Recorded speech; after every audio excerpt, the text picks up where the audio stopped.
चंचल और शोभित की प्रेम कहानी।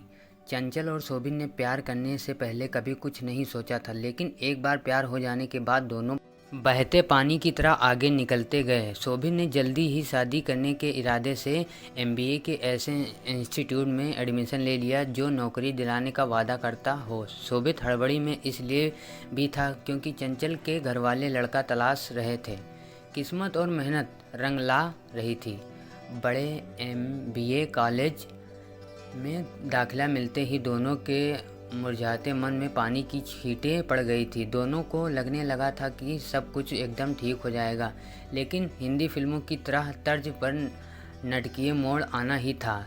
सो आया। कोर्स में दाखिला लेने के 1 महीने के भीतर ही चंचल की शादी तय हो गई। चंचल बहुत घबराई हुई थी, बल्कि वो दोनों ही बहुत घबराए हुए थे। जी हाँ, मैं आ रहा था कि फ़ौरन भागकर शादी कर लें, लेकिन नौकरी नहीं थी और इसी वजह से दोनों के बढ़ते कदम ठिठुर जाते थे। शोभित बार बार चंचल और खुद को समझाता रहा कि जो भी होगा अच्छा होगा। दोनों की बात भी हुई कि शादी की बात अपने अपने घर में करें, लेकिन हर बार की कोशिश जाति, उम्र, हैसियत, बेरोजगारी जैसे वजहों की भेंट चढ़ जाती। वक्त बहुत तेज़ी से हाथ से निकल रहा था। शोभित ने एमबीए की पढ़ाई और कोर्स छोड़कर कॉल सेंटर में नौकरी करने की सोची, लेकिन प्यार के रास्ते पर पहले चल चुके कुछ अनुभवी लोगों ने इससे होने वाले नुकसान को इतना बड़ा करके बताया कि दोनों इस रास्ते में भी आगे नहीं बढ़ सके।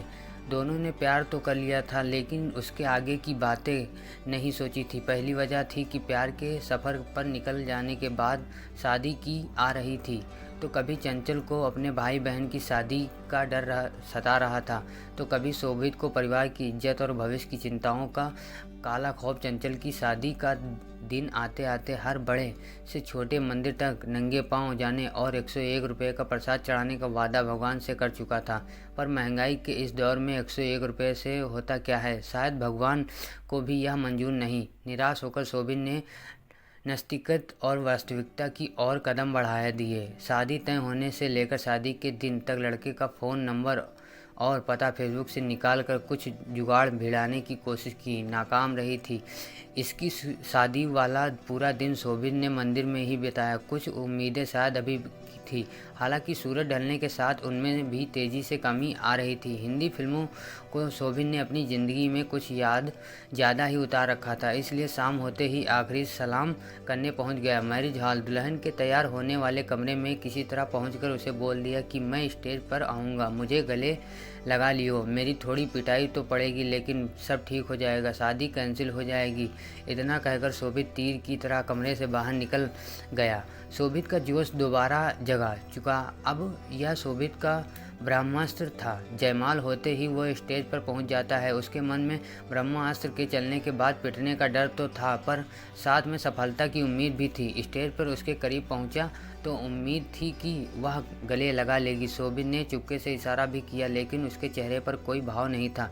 पर कुछ मिनट रुकने के बाद फोटोग्राफर ने शोभित से कहा, भैया आप उतर भी जाओ। एक झटके में शोभित अपनी सपनीली फिल्म दुनिया में हकीकत में आ चुका था। चंचल किसी दूसरे की ज़िंदगी बन चुकी थी। लौटने के बाद एक टक पत्थर की आंख लिए शोभित रियल लाइफ में निकलकर अपनी ज़िंदगी की फिल्म रिमाइंडर होते हुए देख रहा था। बस शोभित का साथ देने के लिए चंचल नहीं, उसके नमकीन मैले आंसू और यादें साथ थी। Thanks for watching my video. दोस्तों, वीडियो अच्छी लगी तो वीडियो को लाइक कर दें, चैनल को सब्सक्राइब जरूर कर लें। धन्यवाद।